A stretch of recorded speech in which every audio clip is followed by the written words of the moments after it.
তিন নম্বর হলো আওয়ালাদিন সালিহিন ইয়াদউ লাহু, পয়গম্বর আরবি বলেন নেককার সন্তান যদি দুনিয়ার জমিনে নেককার সন্তান রেখে যান, ওই সন্তান মা বাবার জন্য দিল খুলে দোয়া করবে। মা বাবা যদি কবরে চলে যায়, সন্তান বলবে আল্লাহ, যে মা বাবা আমারে এত কষ্ট করে লালন পালন করেছে, যে মা বাবা এত কষ্ট করে আমারে লেখাপড়া করাইছে, মা না খাইয়া আমারে খাওয়াইছে, মা গার্মেন্টসে চাকরি করতো, বাবা ব্যবসা করতো, কষ্টের টাকাগুলো আমারে দিয়া লেখাপড়া করাইছে। আয় আল্লাহ, আজকে মা বাবা অন্ধকার কবরে চলে গেছে। ওরে নবীর উম্মতের দল, সন্তান মা বাবার কবরের পাশে গিয়া দোয়া করবে। আল্লাহর শিখানো ভাষা ওই দোয়াটা সকলে আমার সাথে পড়ি। রব্বিরহামহুমা কামা রব্বায়ানি সগীরা। আওয়াজ দে মোহাব্বতের সাথে পড়ি, রব্বিরহামহুমা রব্বায়ানি সগীরা। সন্তান কবরের পাশে দোয়া করলে মা বাবার কবরে আযাব মাফ হয়ে যাবে। বললেন কি? এর নবীর উম্মতের দল, এখানে হাজার হাজার মুসলমান আছে, জানি না কাদের মা বাবা অন্ধকার কবরে চলে গেছে, কে জানি সারা জন্মের জন্য মারে হারাইছে। বিসমিল্লাহির রহমানির রহিম।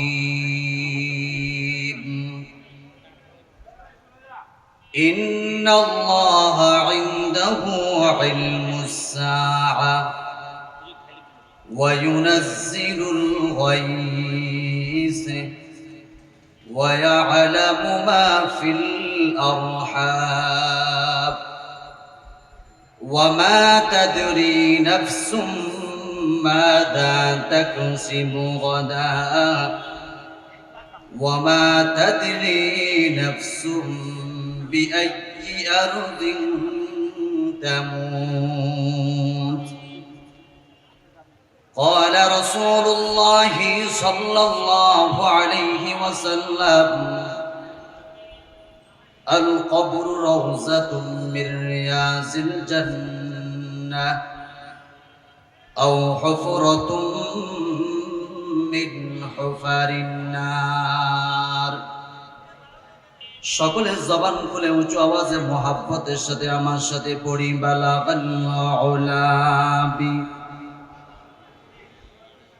কাশাফাত দুজা বিজামালিহি হাসনাত জামিউ সাল্লু আলাইহি। পারেন না সকলে? জবান খুলে পড়েন না ইনশাআল্লাহ। বালাগাল উলা বিকামালিহি কাশাফাত দুজা বিজামা حسنت جميع خصاله صلوا عليه। মদিনারি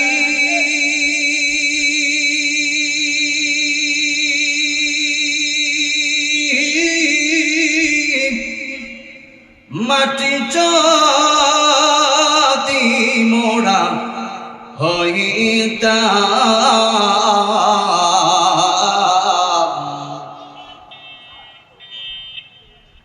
মদিনারি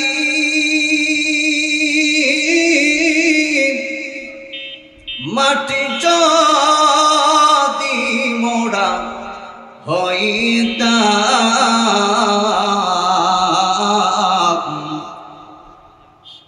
নবীজিকে বুকে লইয়া ঘুমাইতাম। বলেন না, নবীজিকে বুকে লইয়া। পিছনে বাইরে বলে না, বলেন নবীজিকে বুকে লইয়া। আল্লাহ যদি পাখি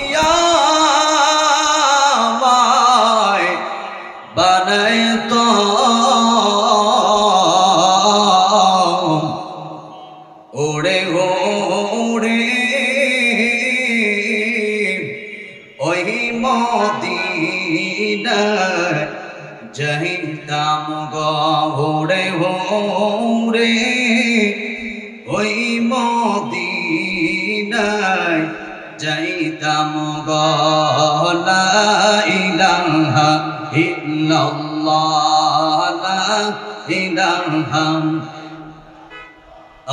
লা ইলাহা ইল্লাল্লাহ লা ইলাহা লা ইলাহা ইল্লাল্লাহ লা ইলাহা লা ইলাহা ইল্লাল্লাহ লা ইলাহা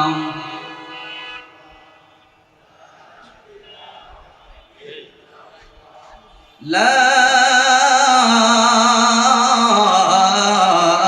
ইলাহা ইল্লাল্লাহ মুহাম্মাদুর রাসূলুল্লাহ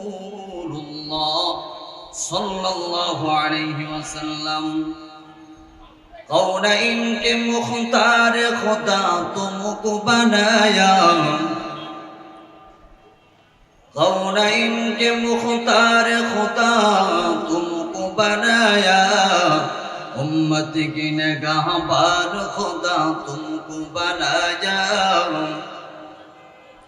उम्मत की निगाहबान खुदा तुमको बनाया। या रब मेरे आँखों में समा जाए मदीना,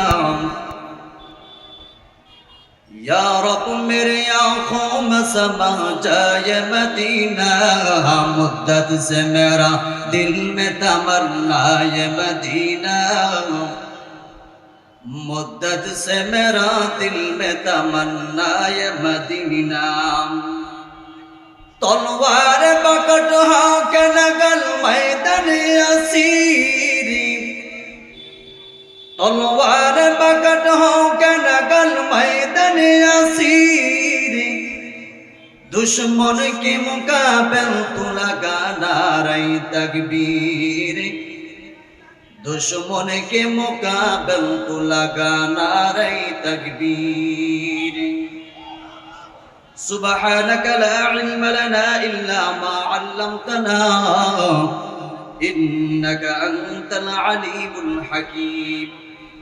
रब्बि इश्रह ली सदरी व यस्सिर ली अमरी वहलुल उक़दतम मिन लिसानी यफ्क़हू क़ौली।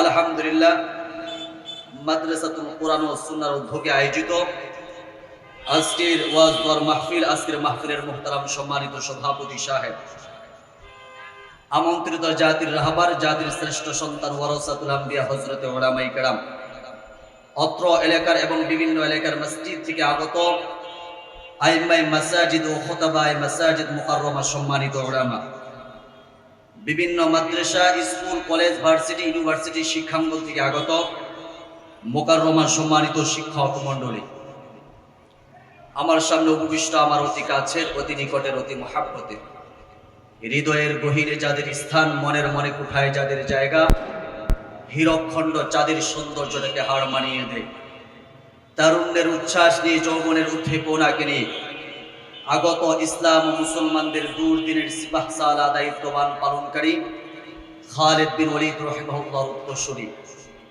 গাজী সালাউদ্দিন আইয়ুবী, জামালউদ্দিন আফগানি রাহিমাহুল্লাহর উত্তরসূরি, তারেক বিন জাদ, মোহাম্মদ বিন কাসেম রাহিমাহুল্লাহর উত্তরসূরি, আমার সমবয়সী নৌজওয়ান তরুণ যুবক বন্ধুগণ, সেরেতাজ, মাথার মকট, মুরব্বী বাবারা, কচিকাচা তরিবুল আলেম ছাত্র ভাইয়েরা, পর্দার আড়ালে অবস্থানরতা মা খাদিজাতুল কুবরা রাদিয়াল্লাহু তাআলা আনহার উত্তরসূরি ও মা আয়েশা সিদ্দিকা রাদিয়াল্লাহু তাআলা আনহার উত্তরসূরি, আমার দিনদার, পরহেজগার, ইমানদার, মুত্তাকি মুসলিম মা ও বোনেরা, মহান আল্লাহ রাব্বুল আলামিনের আযীম শান দরবারে লাখো কোটি শুকরগুজার করছি, নত শিরে সুজুদ পেশ করছি, সিজদায় অবনত হচ্ছি।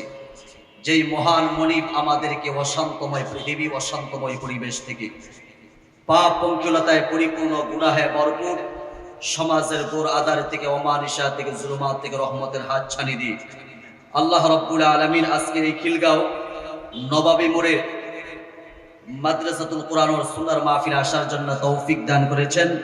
এজন্য জবান খুলে উঁচু আওয়াজে মোহাব্বতের সাথে আমরা মালিককে রাজি খুশি করার জন্য শুকর আদায় করি, সকলেই পড়ি আলহামদুলিল্লাহ। আরো মোহাব্বতের সাথে পড়তে হবে আলহামদুলিল্লাহ। আল্লাহ রাব্বুল আলামিন আমাদেরকে এখানে আসার সুযোগ করে দিয়েছেন, এতে খুশি না বেজার? জোরে কোন খুশি না বেজার? আল্লাহ রাব্বুল আলামিন আমাদেরকে জান্নাতি মেহমান হিসাবে কবুল করেছেন, কি বলেন আপনারা? তো পেয়ারা হাজিরিন, শেষ পর্যন্ত থাকবো তো ইনশাআল্লাহ? শেষ পর্যন্ত কারা কারা থাকবো না? দুহাত উঁচু করে দেখাই তো। দেখছেন কামটা করছি কি?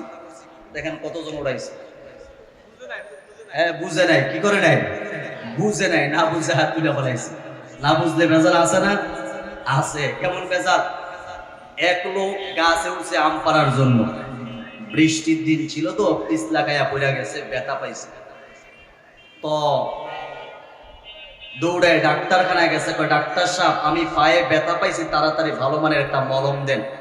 ডাক্তার সাহেব মনে মনে চিন্তা করে, এলাকার মাতবর সাহেব যদি ভালো মানের মলম না দেয় পরের দিন আমার সাইজ করে লেগে, এজন্য ভালো মানের মলম দিলেন।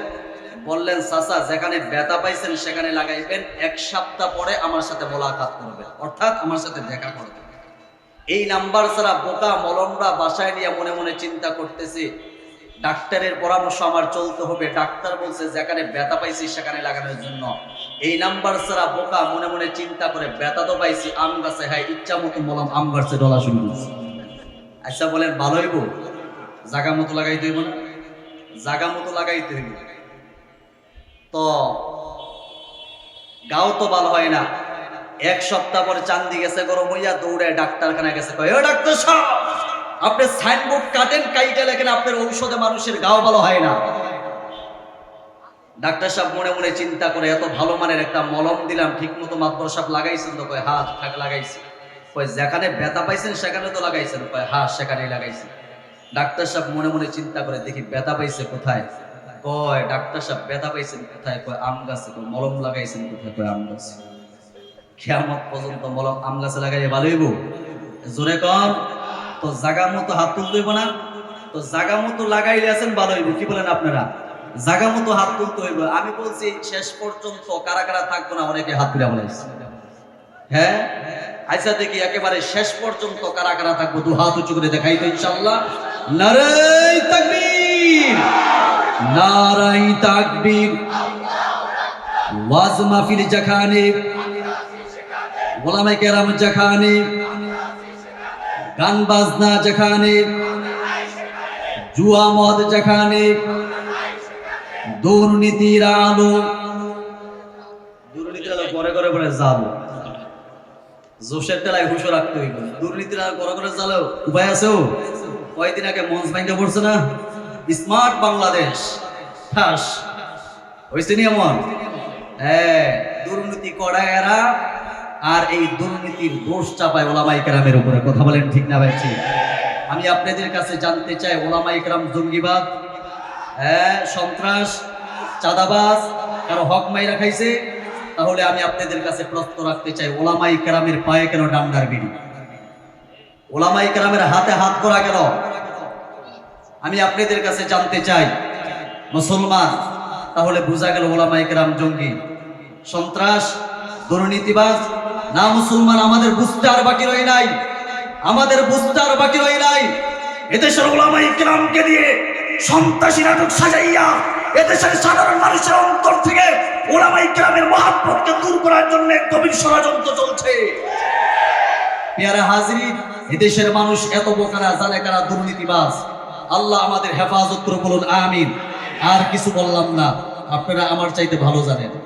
আল্লাহ হেফাজত করে বলুন আমিন। পেয়ারা হাজিরিন, আমি পবিত্র কোরআনুল কারীম থেকে সূরা লোকমানের কয়েকখানা আয়াতে কারিমা তেলাওয়াত করেছি। আল্লাহ রাব্বুল আলামিন বলেন, এমন 5টি বস্তু আছে যেই 5টি বস্তুর জ্ঞান একমাত্র কেবলমাত্র আল্লাহ জানে। কে জানেন? আরো জোরে কোন? নবীরা জানেন? ওলিরা জানে না? একমাত্র কে জানেন? আল্লাহ জানেন। আল্লাহ বলেন, ইন্নাল্লাহা ইনদাহু ইলমুস সাআ, কিয়ামত কবে হবে এই খবরটা কে জানেন? আমাদের চেয়ারম্যান জানেন? কোন আলেম জানেন? নবীরা জানেন? কেউ জানে না। তবে কিয়ামতের কিছু আলামত আছে, এই আলামতগুলো ঘটার পরে কিয়ামত হবে। তবে দুঃখের বিষয় হলো আমাদের সমাজে কিছু পাইলে টল করা শুরু করে দিই। আপনারা জানেন একটা ছেলে তাসিফ খান গান করে, গান মানুষকে আনন্দ দেয়, গান করে। এই ছেলেটা কয়েকদিন আগে প্যারালাইসিস হয়ে তার মুখের এক সাইড বাঁকা হয়ে গেছে।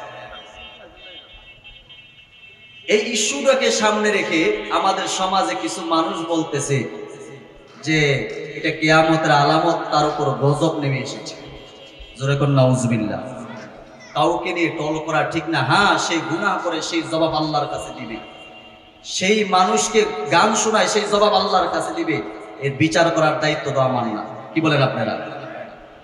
অতএব ঢালাওভাবে এইভাবে বলা যাবে না, মানুষের রোগ হতেই পারে। আমরা দোয়া করি আল্লাহ রাব্বুল আলামিন এই ছেলেটাকে যেন জুনায়েদ জামশিদের মতো বানায় দেয়, বলেন আমিন। দ্বীনের জন্য কবুল করে নেয়, বলেন আমিন। তার কণ্ঠটাকে আল্লাহ ইসলামের জন্য কবুল করে নেয়, বলেন আমিন। টল করা যাবে না। তাহলে এক নম্বর হলো ইন্নাল্লাহা ইনদাহু ইলমুস সাআ, কিয়ামতের খবর কে জানেন? দুই নম্বর হলো ওয়ায়ুনাজ্জিলুল গায়স, আগামীকাল বৃষ্টি হবে কি হবে না কে জানেন? জোরে কোন। এখন তো বলতে পারেন হুজুর বৃষ্টি তো হয় আমরা বুঝতে পারি না, যখন আকাশটা মেঘাচ্ছন্ন হয় তখন বলতে পারি যে বৃষ্টি হবে কি হবে না। এর আগে বলতে পারবেন? ওয়ায়ুনাজ্জিলুল গায়স। তিন নম্বর হলো ওয়ায়ালামু মা ফিল আরহাম, মার গর্ভে ছেলে আছে না মেয়ে আছে, ছেলে জন্মগ্রহণ করবে না মেয়ে জন্মগ্রহণ করবে, এই খবর কে জানেন? আরো জোরে কর। এখন তো বলতে পারেন হুজুর আলতাসুরের মাধ্যমে তো আমরা জানতে পারি। শুনেন, এই বাচ্চাটার যখন মার গর্ভে রক্তের ফুটা হয়, গোশতের টুকরা হয়, তখন কেউ বলতে পারবে এটা ছেলে হবে না মেয়ে হবে? আর আলতাসুর তো তখনই ধরা পড়ে যখন একটা বাচ্চার আকার আকৃতি হয়ে যায়, গঠন হয়ে যায়, তখন বোঝা যায় এটা ছেলে হবে না মেয়ে হবে। তারপরও দেখা যায় ডাক্তার বলে ছেলে হবে, হয়ে যায় মেয়ে। এমন আছে না নাই? ওয়ায়ালামু মা ফিল আরহাম।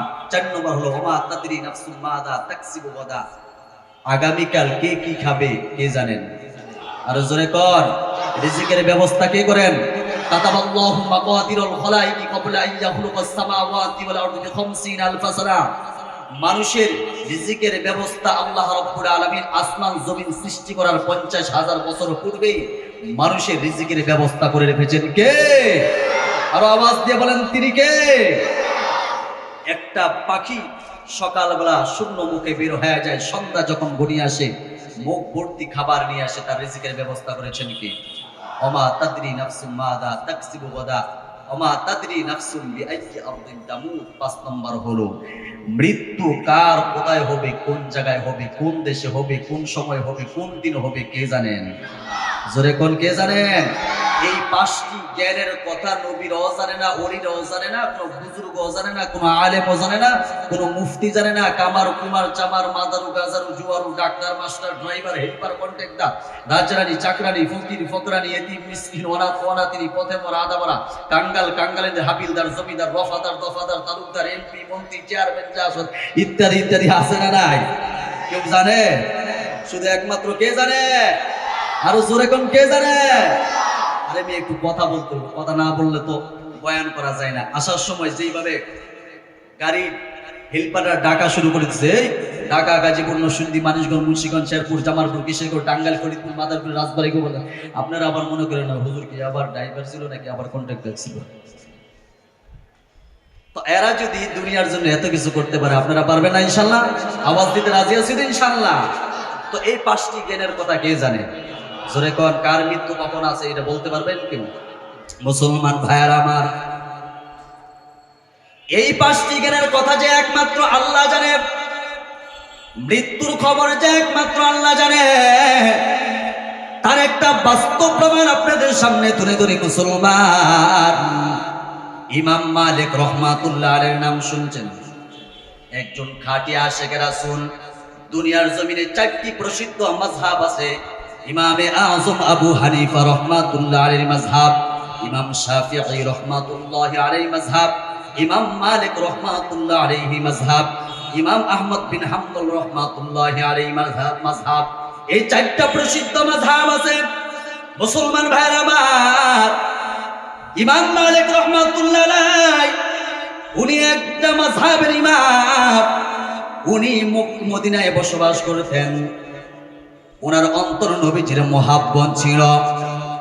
উনি মনে মনে চিন্তা করেন, যেই মাটিতে নবীজি ঘুমিয়ে আছে ওই মাটিতে আমার মরণ যেন হয়, আমিও ওই মাটিতে ঘুমাইতে যাই। জোরে কোন সুবহানাল্লাহ। উনি একবার হজ করেছেন। উনি মদিনার থেকে বের হইতেন না। যদি মদিনার থেকে বের হয়ে যায়, যদি আমার মরণ হয়ে যায়, সেখানেই তো আমার কাফন দাফনের ব্যবস্থা হবে। ইমাম মালিক রাহমাতুল্লাহর মনে বড় আশা ছিল, যে মাটিতে নবীজি ঘুমিয়ে আছে আমি ইমাম মালিক রাহমাতুল্লাহ আলাইহি সেই মাটিতে ঘুমাইতে চাই। কিন্তু মুসলমান মানুষের অন্তর তো মানাইতে পারে না।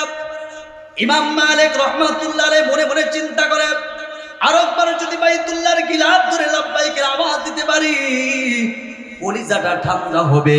কিন্তু উনি মনে মনে চিন্তা করে, যদি বাইতুল্লাহ হজ করার জন্য যাই, সেখানেই যদি আমার মরণ হয়, সেখানেই তো আমার কবর রচিত হবে। ইমাম মালিক রাহমাতুল্লাহ আলাইহি মনে মনে চিন্তা করে, আমার মৃত্যুর সংবাদটা যদি আমি জানতে পারতাম। প্রতিদিন এই চিন্তা করে একদিন ঘুমিয়েছেন। ইমাম মালিক রাহমাতুল্লাহ আলাইহি রাতে স্বপ্নে দেখে সরকারে দো আলম নবীজি, উম্মতের কান্ডার, রহমতের ভান্ডার নবী, নবী মুহাম্মদুর রাসূলুল্লাহ সাল্লাল্লাহু আলাইহি ওয়াসাল্লাম ইমাম মালিকের ঘরে হাজিরি। চিল্লায় বলা যাবে না সুবহান। স্বপ্নের যুগে বিশ্ব নবী ইমাম মালিককে ডেকে ডেকে বলেন, ইমাম মালিক কিসের টেনশন করো, কিসের এত পেরেশানি? আল্লাহর পয়গম্বর যখন এই প্রশ্ন করলেন, ইমাম মালিক রাহমাতুল্লাহ আলাইহি মনে মনে চিন্তা করে, আমি পয়গম্বরকে জিজ্ঞাসা করি আমার মরণ কবে হবে। এবার আল্লাহর পয়গম্বরকে ইমাম মালিক রাহমাতুল্লাহ আলাইহি প্রশ্ন করে, নবী গো, আমার মৃত্যুর খবরটা আপনি বলে দিবেন নি, আমার কখন মৃত্যু হবে? আল্লাহর পয়গম্বর স্বপ্নে যুগে ইমাম মালিক রাহমাতুল্লাহ আলাইহিকে হাতটা এইভাবে উঠাইয়া 5টা আঙ্গুল দেখায় দিলেন। কয়টা আঙ্গুল? 5টা আঙ্গুল দেখায় দিলেন। হঠাৎ ইমাম মালিক রাহমাতুল্লাহ আলাইহি ঘুম ভেঙে গেল। ঘুম ভেঙে যাওয়ার পর উনি পেরেশান হয়ে গেছে। আল্লাহর পয়গম্বর 5টা আঙ্গুল সোজা করে কি বুঝাইছে? আমি কি 5 দিন বেঁচে থাকবো, নাকি 5 মাস বেঁচে থাকবো, নাকি 5 ঘন্টা বেঁচে থাকবো, নাকি 5 সেকেন্ড বেঁচে থাকবো? কিছুই তো বুঝলাম না। এতদিন কিছু জানি নাই, কোনো পেরেশান ছিল না। এখন আল্লাহর পয়গম্বর 5টা আঙ্গুল সোজা কইরা কি বুঝাইছেন? মুসলমান নবীর উম্মত ইমাম মালিক রাহমাতুল্লাহ আলাইহি যখন স্বপ্ন ভেঙে গেল, পুরা শরীরটা ঘেমে গেল, শরীরের পশমগুলো দাঁড়িয়ে গেছে। এবার ইমাম মালিক রাহমাতুল্লাহ আলাইহি চিন্তা করতেছে, পয়গম্বর 5টা আঙ্গুল সোজা কইরা আমারে কি বুঝাইছে? ইমাম মালিক রাহমাতুল্লাহ আলাইহি মনে মনে চিন্তা করে, এই স্বপ্নের তাবির আমার জানতেই হবে। খাদেমকে ডাকলেন, এ খাদেম, তুমি আমার এই প্রশ্নে, তুমি আমার এই স্বপ্নের তাবিরটা জানবা। তৎকালীন জামানায় স্বপ্নের তাবির করতে পারতো আল্লামা ইবনে সিরিন রাহমাতুল্লাহি আলাইহি। খাদেমকে পাঠিয়ে দিল, যাও যাও ইবনে সিরিনের কাছে স্বপ্নের ব্যাখ্যা জানবা। তবে সাবধান, আমি যে স্বপ্ন দেখছি আমার নামটা বলবা না, আমার নামটা মাহজুব রাখবা। এবার খাদেম আল্লামা ইবনে সিরিন রাহমাতুল্লাহ আলাইহির কাছে চলে গেলেন। এবার ডাক দিয়ে কয়, আল্লাহর ওলি গো, আপনার কাছে একটা স্বপ্নের তাবির জানতে চাইছি। স্বপ্নটা হলো আল্লাহর পয়গম্বর স্বপ্নে যুগে 5টা আঙ্গুল সোজা কইরা কি দেখাইছে, এটা আপনার কাছে জানতে চাই। আল্লামা ইবনে সিরিন রাহমাতুল্লাহ আলাইহি খাদেমকে প্রশ্ন করলেন, এই স্বপ্ন কে দেখছে? এই কথা বলা যাবে না। ইবনে সিরিন বলেন, যদি এই স্বপ্ন কে দেখছে তার নাম না বলো, তাহলে এই স্বপ্নের তাবিরও করব না আমি। খাদেম মুখটা বেজার করে মলিন করে সোজা ইমাম মালিক রাহমাতুল্লাহ আলাইহির কাছে চলে গেলেন। ইমাম মালিক রহমাতুল্লাহ আলাইহিকে বললেন, যতক্ষণ পর্যন্ত এই স্বপ্নকে না দেখছি, যদি তার নাম উল্লেখ না করি, তাহলে আল্লামা ইবনে সিরিন এই স্বপ্নের ব্যাখ্যা করবে না। কিন্তু মুসলমান ইমাম মালিক রহমাতুল্লাহ আলাইহি এই স্বপ্নের তাবির তো জানতেই হবে। বললেন, যাও খাদেম, আমার নামটা বলবা, আমি এই স্বপ্ন দেখেছি। আল্লামা ইবনে সিরিনের কাছে খাদেম চলে গেল। খাদেম গিয়া বলে, ও আল্লাহর ওলি, এই স্বপ্ন দেখছে ইমাম মালিক রহমাতুল্লাহ আলাইহি। ইবনে সিরিন বলেন, আমি ধারণা করেছি এই স্বপ্ন যিনি দেখেছেন কোনো সাধারণ মানুষ না, তিনি ইমাম মালিক রহমাতুল্লাহ আলাইহি ছাড়া আর কেউ হতে পারে না। জোরে কোন সুবহানাল্লাহ। এবার আল্লামা ইবনে সিরিন রহমাতুল্লাহ আলাইহি খাদেমকে বলে দিলেন, খাদেম যাও, ইমাম মালিককে বইলা দিবা, আল্লাহর পয়গম্বর 5টা আঙ্গুল সোজা কইরা এই কথাই বুঝাই দিয়েছেন। 5টি এমন বস্তু আছে যেই বস্তুর জ্ঞান একমাত্র কেবলমাত্র আল্লাহ জানে, একমাত্র কেবলমাত্র আল্লাহ জানে, একমাত্র কেবলমাত্র আল্লাহ জানে, আল্লাহ ছাড়া পৃথিবীর কেউ জানে না। ইন্নাল্লাহা ইনদাহু ইলমুস সাআ ওয়া ইউনাজ্জিলুল গায়স ওয়া ইয়ালামু মা ফিল আরহাম ওয়া মা তাদরি নাফসুম মাযা তাকসিবু গাদা ওয়া মা তাদরি নাফসুম বিআইয়ি আরদিন তামুত।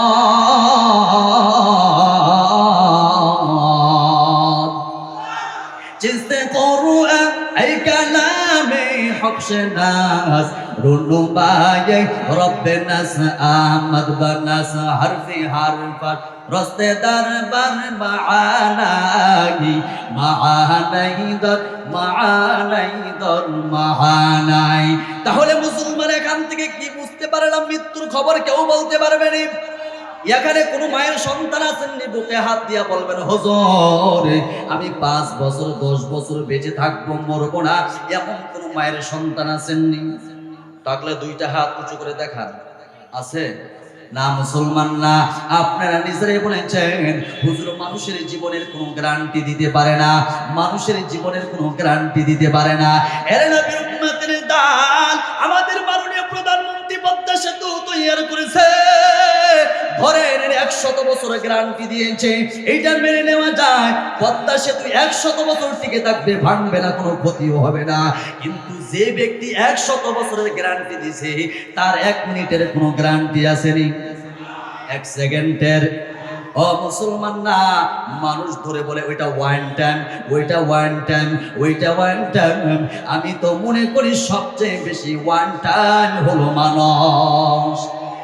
এই যে মানুষ শ্বাস ছাড়ছে, ভিতরে আনতে পারবো কিনা এর কোনো গ্যারান্টি নাই। আমি যে কথা বলছি আবার দ্বিতীয় কথা বলতে পারবো কিনা এর কোনো গ্যারান্টি নাই। ওরে নবীর উম্মতের দল, এই জন্য বলবো মানুষের কোনো জীবনের গ্যারান্টি নাই। আমার ছাত্র জীবনের এক ঘটনা, আমি যখন কাফিয়া জামাতে লেখাপড়া করি, আমার মাদ্রাসার পাশে এক বাড়িতে 2 বোন ঘুমাইছে। সকাল যখন হয়ে গেছে, ছোট বোনটা বড় বোনকে ডাকে, বোন স্কুলের সময় হয়ে গেছে, তাড়াতাড়ি উঠ। এত ডাকার পর বোন ওঠে না। কিরে বোন, তুই আমার সাথে কি রাগ করেছ? রাত্রে তোর সাথে কথা কাটাকাটি হয়েছে, এই জন্য কি তুই আমার সাথে গুসা করেছ? ছোট বোনটা ডাকে, বোন স্কুলের সময় হয়ে গেছে, তাড়াতাড়ি উঠো, ঘুম থেকে উঠো। কোনোভাবে বড় বোনটা কথায় সাড়া দেয় না। ছোট বোনটা এবার মারে ডাক দিয়ে বলে, মা। বড় বোন কোনোভাবে ঘুম থেকে উঠে না। স্কুলের সময় হয়ে গেছে, এখনো কেন ঘুম থেকে উঠে না? মা দৌড়ে এসে মেরে ডাকে, মেয়ে স্কুলের সময় হয়ে গেছে, কোনোভাবে মেয়ে ঘুম থেকে ওঠে না। এবার মুসলমান মা যখন সামনে হাতটা বাড়ায় দিছে মেয়ের নাকের সামনে, দেখেন মেয়ের নাক দিয়ে শ্বাস নিঃশ্বাস কিছুই আছে না। মেয়ের পুরা শরীরটা একেবারে ঠান্ডা হয়ে গেছে, হাত পাও ঠান্ডা হয়ে গেছে, চেহারাটা মলিন হয়ে গেছে। মার বুঝতে পার বাকি রইল না, আমার মেয়ে আর দুনিয়ার জমিনে নাই। মা এমন একটা চিৎকার মারছে, কে কোথায় আছো, তাড়াতাড়ি আসো, আমার মেয়ে নাই, আমার মেয়ে দুনিয়ার জমিন থেকে বিদায় হয়ে গেছে। এজন্য মুসলমান বলবো, মানুষের জীবনের কোনো গ্যারান্টি নাই, মানুষের হায়াতের কথা কেউ বলতে পারবে না। ফাইদা জাআ আজালুহুম লা ইস্তাখিরুনা সাআতাও ওয়া লা ইস্তাকদিমুন।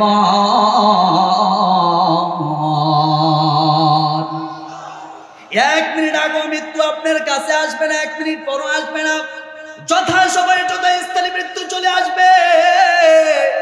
মালাকুল মাউত তোমার কাছে পাঠিয়ে দিবে। উল ইন্নাল মাউতাল্লাযী তাফিরুনা মিনহু ফাইন্নাহু মুলাকীকুম। যে মৃত্যুর হাত থেকে তুমি বাঁচতে চাও, যে মৃত্যুর হাত থেকে তুমি বাঁচতে চাও, এত নাটক সাজাও, একদিন কিন্তু সময় মতো এই মৃত্যুই তোমার সাথে মোলাকাত করবে। কথা বলেন ঠিক কি না? মুসলমান ভাইয়ের আমার, আল্লাহ রাব্বুল আলামিন বলেন, আইনামা তাকুনু ইউদরিকুমুল মাউত ওয়ালাউ কুনতুম ফি বুরুজিন মুশাইয়াদা। কোথায় যাইবা, কোন জায়গায় পালাইবা? পালাইবার জায়গা নাই, বাগবার জায়গা নাই রে মুসলমান।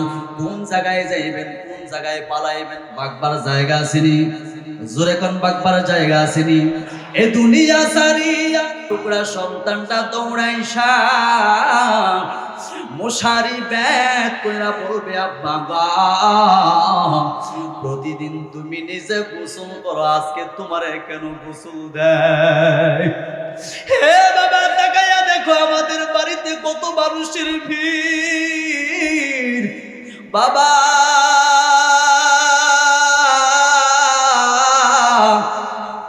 আমাদের বাড়িতে এত মানুষ কেন? আমার সন্তানরা হাজারো প্রশ্ন করবে, একটা প্রশ্নের জবাবও কিন্তু সেদিন দিতে পারব না।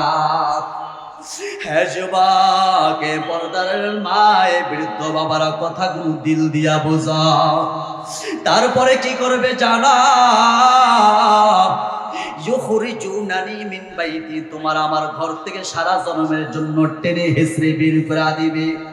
যে ঘরটারে এত মায়া করতাম, এত মহাব্বত করতাম, মাথার গাম পায়ে ফেলাইয়া যেই ঘরটাকে এত সুন্দর করে সাজাইলাম, ওই ঘরটার থেকে তোমার আমার সারা জন্মের জন্য টেনে হেসড়ে বের করে দিবে। তারপরে কি করবে জানা? এর যুবক ইউফিরুনানি ইয়াকফিরুনানি, তোমার আমার সারা জন্মের জন্য কাফনের কাপড় পরায় দিবে। যেই কাপড় দিনে দেখলো বড় ভয় করতো, তোমার আমার সারা জন্মের জন্য ওই কাপড় পরায় দিবে। তারপরে কি করবে জানা?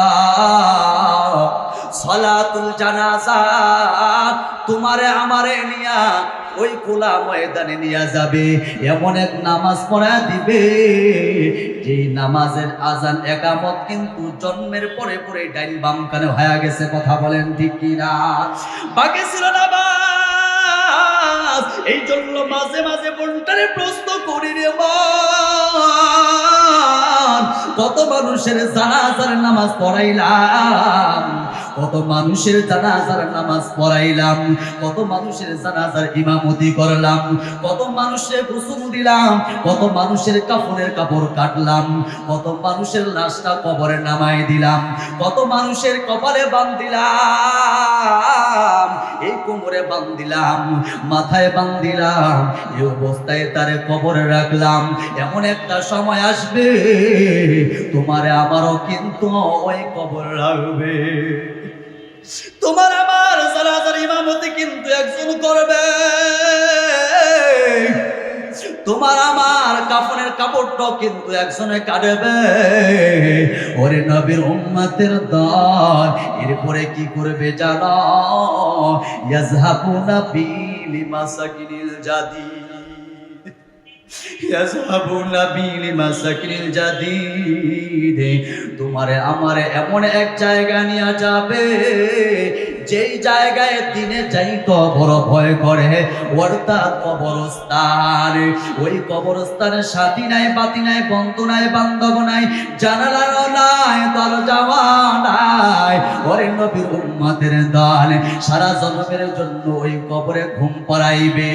যদি ভালো আমল নিয়ে যাও কবরটা তোমার জান্নাতের টুকরা হয়ে যাবে, আর যদি খারাপ আমল নিয়ে যাও কবরটা তোমার জাহান্নামের গর্ত হয়ে যাবে। পয়গম্বর আরবি হাদিসে পাকে বলেন ক্বালা রাসূলুল্লাহ সাল্লাল্লাহু আলাইহি ওয়াসাল্লাম, ক্বালা রাসূলুল্লাহ সাল্লাল্লাহু আলাইহি ওয়াসাল্লাম আল কবরু রাউযাতুম মিন রিয়াজিল জান্নাহ আও হুফরাতুম মিন হুফারিন নার। কারোর জন্য কবর হবে জান্নাতের বাগান, না হয় কারোর জন্য কবর হবে জাহান্নামের গর্ত। বন্ধু যদি বাদামুল্লি আমায় কবরে যাও, কবরের দুই পাশের মাটির এমন চাপ দিবে রে মুসলমান, এক পাথরের হাত দিয়ে আরেক পাথরের ভিতরে ঢুকাই দিবে, সেখানে হাজারো চিল্লাইলে কোনো লাভ হবে না। দুনিয়ার জমিনে যদি বিপদে পইরা আমার মা বইলা ডাক দেয়, মা কিন্তু বিপদ থেকে উদ্ধার করার জন্য দৌড়ায় চলে আসে। বিপদে পইরা যদি বাবারে বাবা বইলা ডাক দেয়, বাবা কিন্তু বিপদ থেকে উদ্ধার করার জন্য দৌড়ায় চলে আসে। ওরে নবীর উম্মতের দল, কবরে হাজারো চিল্লাইলে কিন্তু তোমার কবরে কেউ যাবে না, কেউ সাথী থাকবে না, পতি থাকবে না, বন্ধু থাকবে না। জোরে কোন ঠিক না বেটি? এই জন্য আমি বলি, উপরের বাতির এত সুন্দর করে সাজাইলা, নিজের ঘরটারে এত সুন্দর করে সাজাইলা, নিজের বিবিরে সময় দিলা, সন্তানকে সময় দিলা রে বাবা, ওই কবরের অন্ধকার যেখানে সাথী নাই, বাতি নাই, বন্ধু নাই, বান্ধব নাই, কেউ আপন নাই। আল্লাহর পয়গম্বর বলেন ইদা মাতাল ইনসানু ইনকাতু আমালুহু ইল্লা মিন সালাস। একজন মানুষ যখন মারা যায়, মারা যাওয়ার পর তিনটি আমলের দরজা ব্যতীত বাকি সমস্ত আমলের দরজাগুলো বন্ধ হয়ে যায়। কয়টা আমলের দরজা? জোরে কোন তিনটা? কয়টা?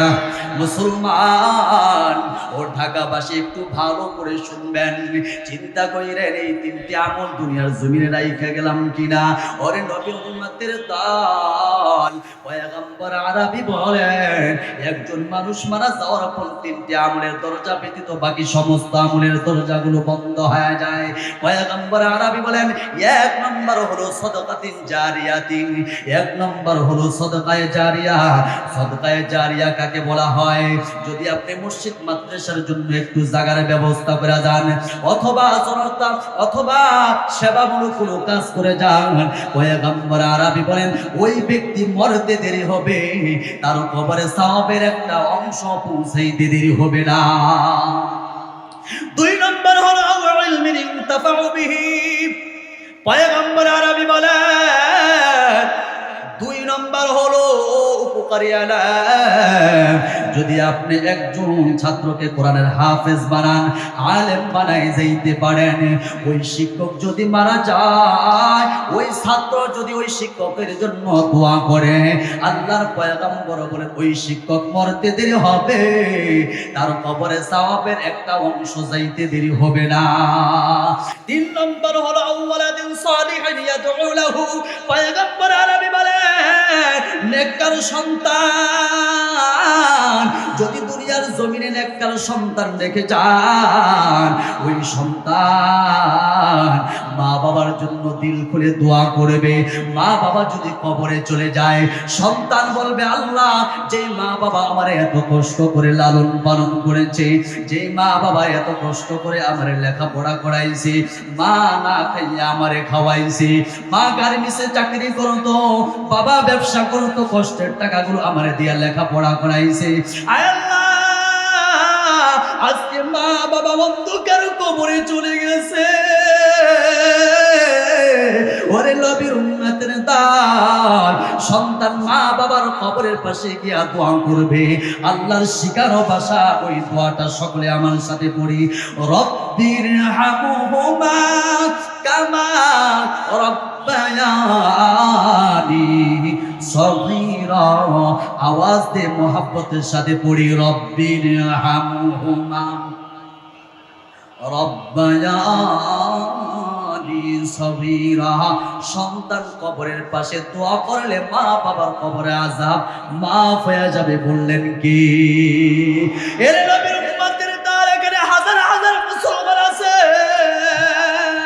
জানি না কারো কবরে চলে গেছেন, কে জানি সারা জন্মের জন্য মারে হারাইছে।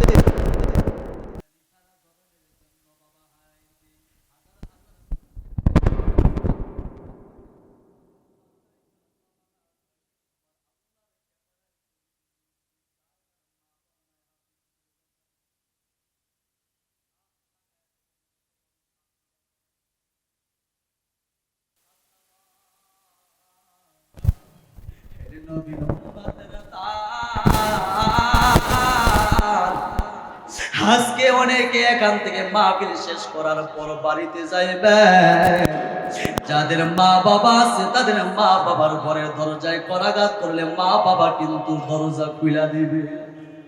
আমাদের যাদের মা বাবা